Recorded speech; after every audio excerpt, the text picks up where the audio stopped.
Do you feel that your personality doesn't fit of being a pastor's wife, or that you may be shy or soft-spoken and you don't have as much confidence within yourself, and you know that you are just a little different than the average first ladies that you have been around or seen? But if you feel like that, this video is for you. I'm going to teach you how to not let comparison steal your crown. If you never watched one of my videos, I want to say welcome to my community. This is a safe place to be real. The things that I discuss is for wives in ministry, and I don't sugarcoat anything. I tell the truth.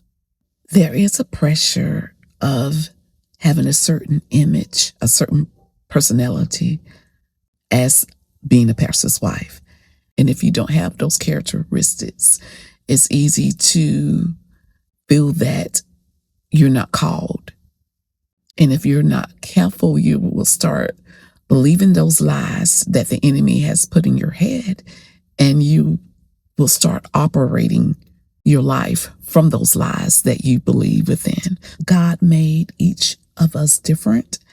And for some reason, the church world, they want to put us all into one particular basket, and they feel that we should all be the same. For instance, the average pastor's wife, they're really good at teaching, preaching, public speaking. A lot of them can sing, play an instrument. If you can't do any of those things, it's so easy to compare yourself to others, feel bad about not having those gifts. And if you're not careful, you will even feel that God made a mistake, that you don't have what you need to be a good pastor's wife. Over the years, whenever my husband and I would go visit a church, and I would notice how the first lady, how that she will operate her gifts in the church, whether through preaching, prophesying, laying hands on people. And I would always feel intimidated because I wasn't gifted in those areas. And what made things worse is sometimes whenever we would go to visit a church, a lot of times after the service, when me and the first lady, we will talk and just to try to get to know each other. And one of the things they will ask me is, do I ever do any type of public speaking? Was I a preacher? And I would say no. And it would make me feel so embarrassed because they would kind of look at me strange, and like they were shocked because I didn't preach. And at first, it used to bother me, and it would make me feel less than, because I felt that that was a quality that I needed to have in order to be able to support my husband. So I doubted myself. And many times over the years, I would question God and wonder, why did you put me in this position? I mean, you know that it don't fit my personality. I'm totally different. I'm soft-spoken. I'm a little shy. I'm very introverted. Why would you put me with my husband? Have you ever felt like that you just don't measure up?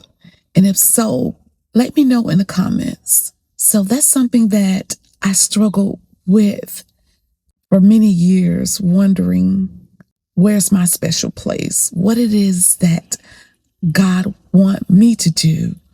And it was a sister at my church, and she knew that I was insecure because I was horrible at public speaking. And what she would do is every so often she would come up to me and she would say something like that, have you figured out what God has called you to do? And every time she would ask me that, I would always just feel bad about myself.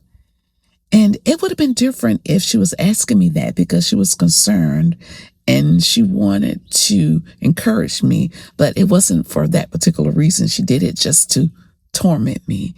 And One thing I find out about church and people, everybody that goes to your church are not there to support you. You have a lot of them are. You may have 2 or 3 that is there, and they're jealous of you, and they want you to feel insecure or bad about yourself. Some people, when they pick up certain things that you're struggling with in your life, they will try to use it against you, use it to torment you. So just by me not being good at public speaking, I questioned who I am. I questioned if I was meant to be married to a pastor. It wasn't until years ago that God spoke to me, and he let me know that I am a good wife, a good mom. There are plenty of things about me that people admires. He let me know that that is a special gift. After he told me that, I started feeling value within.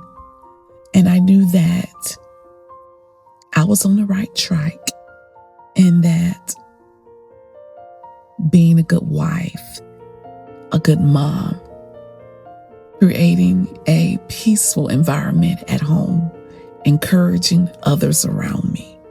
Once I received what God had spoke to me, I started looking at myself differently. I started feeling differently, and it helped build my confidence. And once I realized that it's okay to be different, that everyone don't have to focus or be able to do the same thing. The main thing is that I needed to stay in my lane, and not just stay in my lane, but start using the gifts that God has given me. And once I did that, it changed my whole mindset, which changed my life. And it also motivated me to wanting to start reaching out to other pastors' wives and sharing some of the things that I have learned over the years. So this is one of my special places.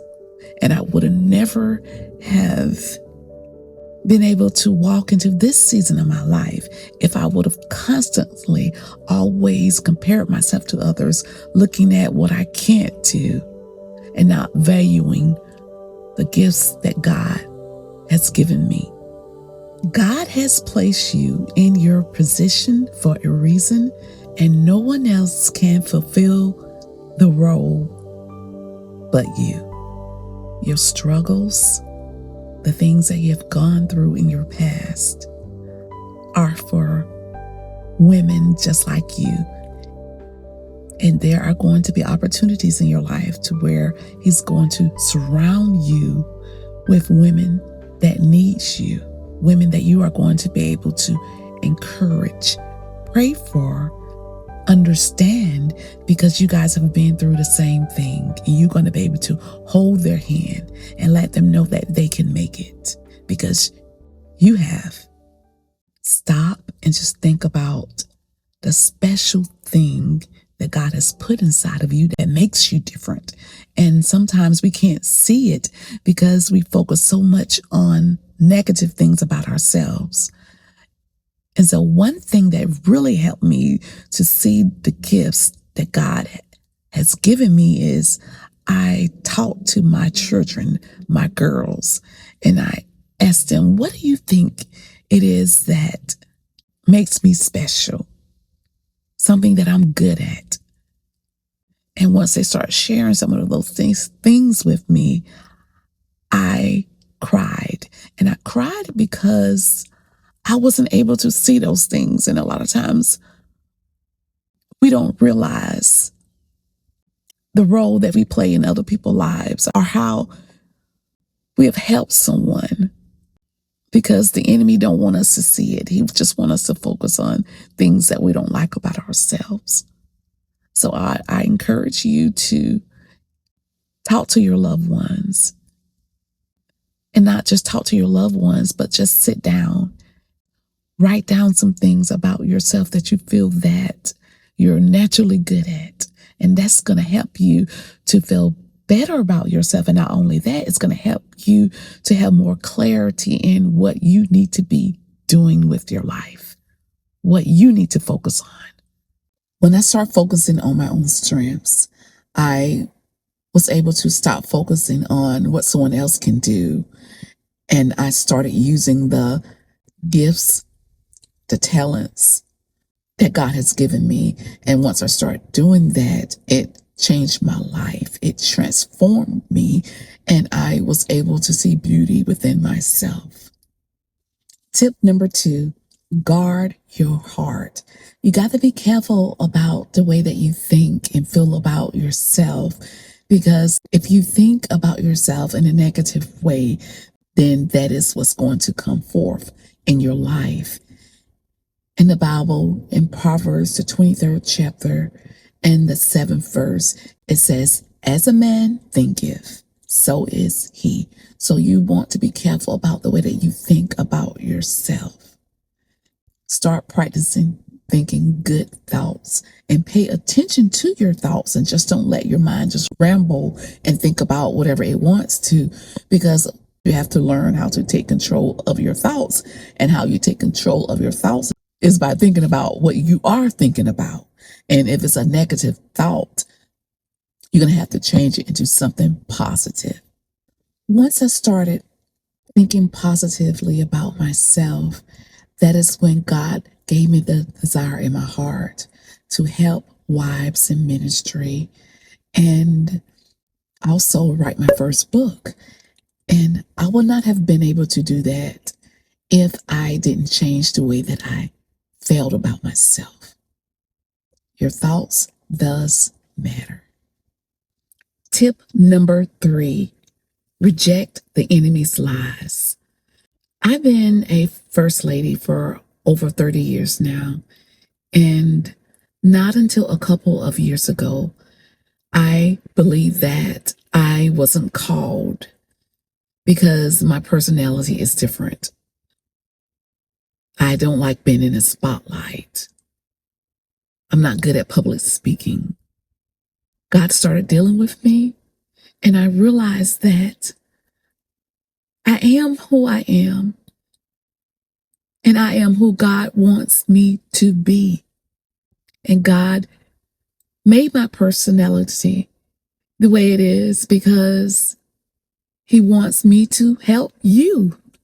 So don't despise who you are.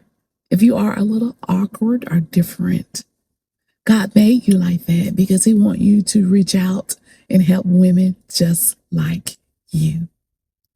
The only way you're going to be able to do that is by you got to recognize the enemy lies and replace them with God's word, because it is true. You are called and chosen.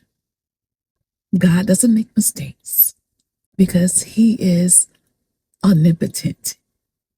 He knows everything, even before it happens. I had to believe that I am enough.